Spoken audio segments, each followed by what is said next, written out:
Everything looked just the way it should, except one thing was missing: sound. No street noise, no neighbors, not even the hum of the fridge. Ryan sat at his desk. The monitor was on, silent, unmoving. His cat was on the table as always, but this time, staring into a screen filled with nothing but light. He took a drag from his cigarette. The smoke curled upward in the monitor's cold glow. He wasn't looking for answers or news, just trying to sit still with the silence. The window was shut, yet the silence had found its way in. No cars, no wind, no signs of life, just an unnatural stillness pressing from the outside. The flashlight from his phone dimly lit the room. Ryan sat on the bed, his cat beside him. He was speaking softly, when suddenly a sound came from outside. Ryan stood behind the door. The cat sat in front of him, silent. They were both waiting. The sound had stopped, but the fear stayed. He opened the door and stepped outside. The silence was still there, but his curiosity had grown stronger than fear.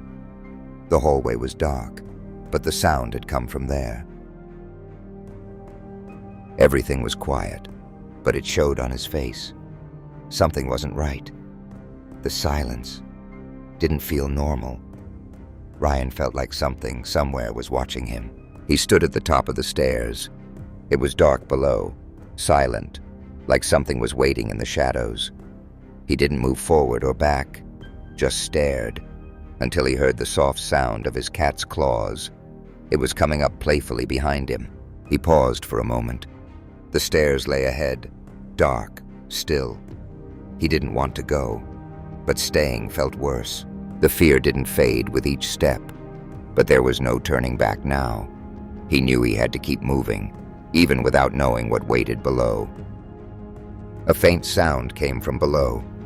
Without thinking, Ryan scooped up the cat and sat down. Slowly, he leaned forward, trying to find the source. He finally decided. He didn't know what waited below, but staying felt worse than moving. He stepped forward. His footsteps echoed in the silence. He reached the door, stopped for a second, not from fatigue, but from what might be waiting behind it. It used to be a parking garage. Now it was just a hollow, dark space. Everything off. Only a faint light blinked at the far end, like it belonged to another world. He stepped into the parking garage. Each footstep echoed louder in the drawn-out silence. He had barely moved forward when a sound cut through the dark, just loud enough to rattle him. He turned toward the light. There, within the dark, a shadow. Human-like, but not quite. It moved, just a little, enough to know it was alive. He froze, didn't even breathe. Behind him was a wall, a head, darkness. In that moment, there was nowhere to go. The shadow began to move, slowly, silently, like a fog creeping forward without trying to be seen. Ryan didn't move, as if his mind was still deciding if it was real. Without even thinking, he started stepping back. Not from logic, from instinct. Each step was silent, but heavy. Backing away wasn't enough anymore. He turned and ran. He remembered a door at the end of the garage, the one that first looked like just a dark spot. Now, it was the only option. He reached the door, didn't stop, pushed, forced his way through, not with confidence, but fear. He spotted an opening, raised off the ground. No time to think, no other way. He reached up, pulled himself in, just to get off the floor. He threw himself into a new space and slammed the door shut behind him. Still had no idea where he was.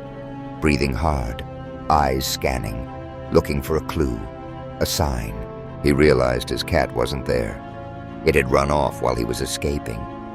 He put his hand on his face, like he'd just now felt the loss. A strange sound came through.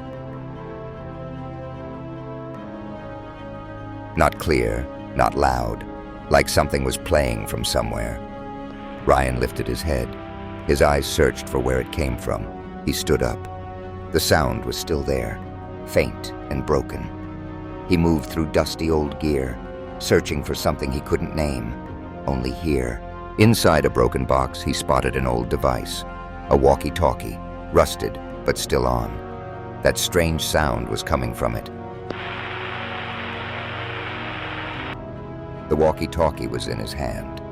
He listened, but the sound was full of static and dropouts. He tried to make sense of it, but it only made him more confused. Suddenly, the static broke. A voice, clear, tired, hesitant, said, "Can anyone hear us?" Ryan froze.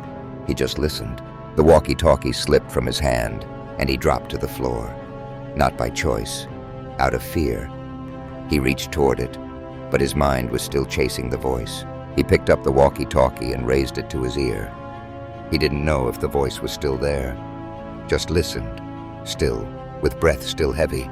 He stayed still for the few seconds. The voice was gone, but it kept echoing in his mind. Finally, he stood up, not with certainty, just because he couldn't stay down. The walkie-talkie was still in his hand. The voice kept repeating, "If anyone can hear me, please respond. We're still here. They react to sound, only silence." Ryan said nothing. He just stared, stunned, like his mind was still catching up to what his heart already knew. There was a sentence scrawled on the wall, big, rushed. Ryan stared at it, the exact words he'd just heard over the walkie. "They can hear us." There was no time to stay. Ryan grabbed a backpack and started stuffing in what he needed. Nothing extra, just what might help. With his backpack on, he stood at the door, ready to leave. But he paused for just a second, a moment of doubt. Before stepping out, he started walking. His steps were slow, quiet, but there was no turning back. The hallway was dark, but he kept moving forward.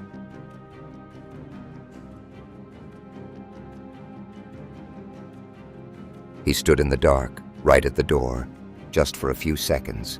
Then, without warning, he moved and vanished into the dark. His hand traced the wall, steps slow and silent. He kept moving, even when there was nothing left to see, even as everything faded to black.